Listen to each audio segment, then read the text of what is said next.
Are you a podcaster? Maybe you've got that big idea and you're looking for a network to join. The multi-award-winning Ozcast Network can get your content to eyes and ears all over the world. Join now for the first month free, and you could be featuring this sound at the beginning of your podcast. Ozcast. Simply head to ozcastnetwork.com for details. Now, how good are your communication and listening skills? Hey, this is Kari Watt, the creator of the CARIA show and a digital strategist with nearly 2 decades of experience in marketing and communications. Now, it's my mission to help you achieve and exceed your marketing goals with a tailored digital strategy for your business. Well done for listening to this podcast, and it's great to have you here with me on the CARIA podcast. How you think about yourself and others relates to communication influences. Now, we all share a fundamental drive to communicate with each other, whether it's online or face-to-face. You share meaning in what you say to others and how you say it.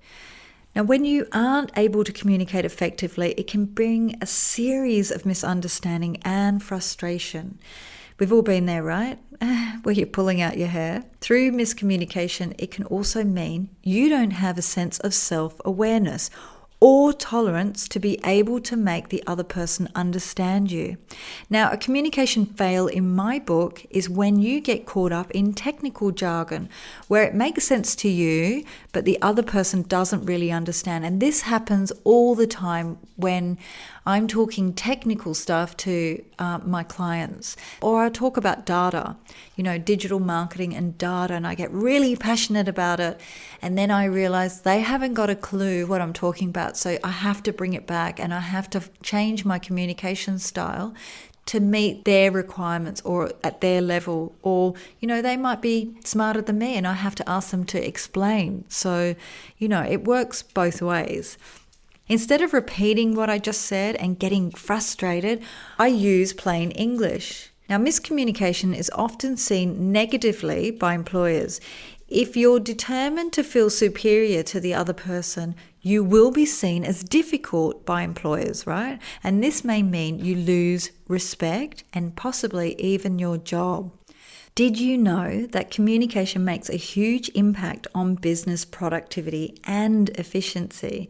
Effective communication at work means that customers will enjoy a good relationship with you and the business for the simple reason that their complaints or their concerns are dealt with quickly and effectively. It also means you understand your role and responsibilities, and the tasks that have deadlines are understood and easily met. Plus, your motivation naturally improves because your manager actually listens to you and responds to your suggestions. But communication alone isn't the only factor. There are work style differences which can cause a lot of friction. If it's not quickly identified, small quirks can lead to large assumptions that drive wedges between teams. And I've seen this in different industries. I've seen this, when you've got your IT team, with the communications team and then the SLT team, and they're all not really understanding each other, or they understand what they're talking about, but they're not really communicating it clearly enough.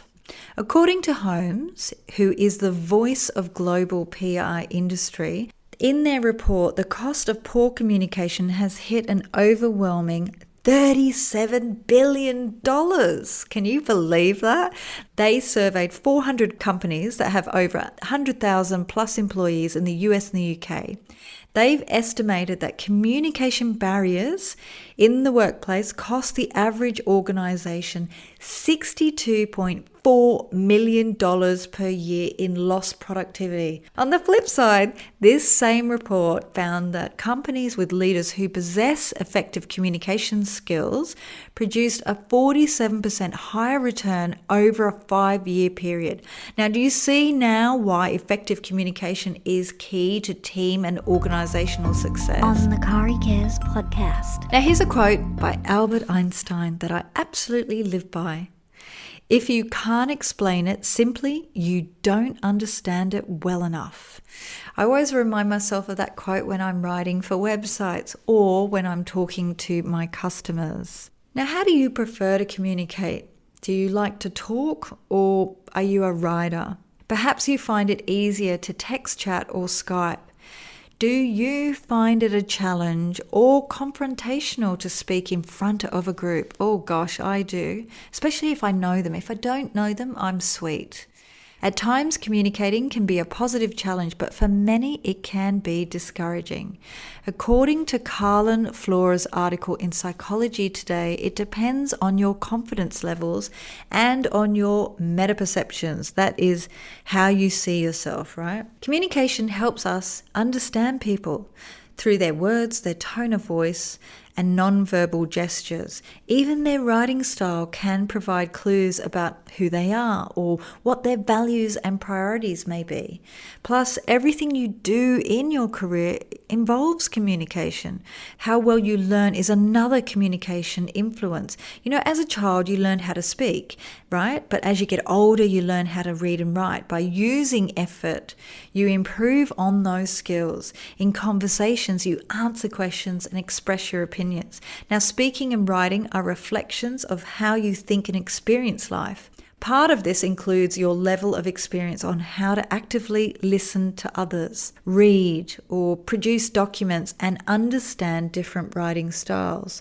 When you start a new job, you have to study the way the business does things, and this may include how they write internal and external communications, such as emails. Communication represents you and your employer. Think about that for a moment. You want to make a good first impression, whether it's with friends, family. In your career, you need to make a good impression with clients and your employer. In return, your clients and employer want you to convey a positive image because it can reflect on them.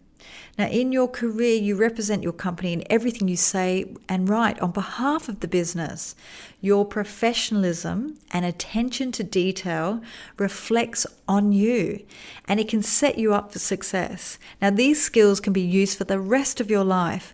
Positive improvements in communication skills can have a positive impact on all of your relationships, and your ability to make a difference in the world.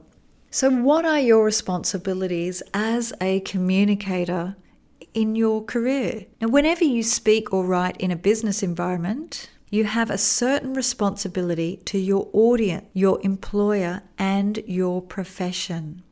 Your audience comes to you with an inherent set of expectations that you will and need to fulfill. Now, the specific expectations may change over time, given the context or the environment. There are two central ideas that remain. Always be prepared and be ethical. And when I say ethical, be really authentic. On the CARIA Cares podcast.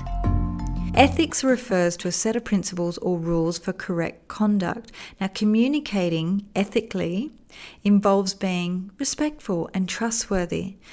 Overall, practice treating your audience the way you want to be treated. Communication can move communities, influence cultures, and change history. It can also motivate people to take stand, consider an argument, or purchase a product. The degree to which you consider both the common good and fundamental principles that I've outlined when crafting your message, remember that your message will affect others. So I hope you enjoyed this week's podcast. Every week I'm going to do one from now on, but it will be on digital marketing. Please like this and give it a thumbs up, and let me know in the comments below the one takeaway from this week, and reach out with any questions you have. Until next week, peace!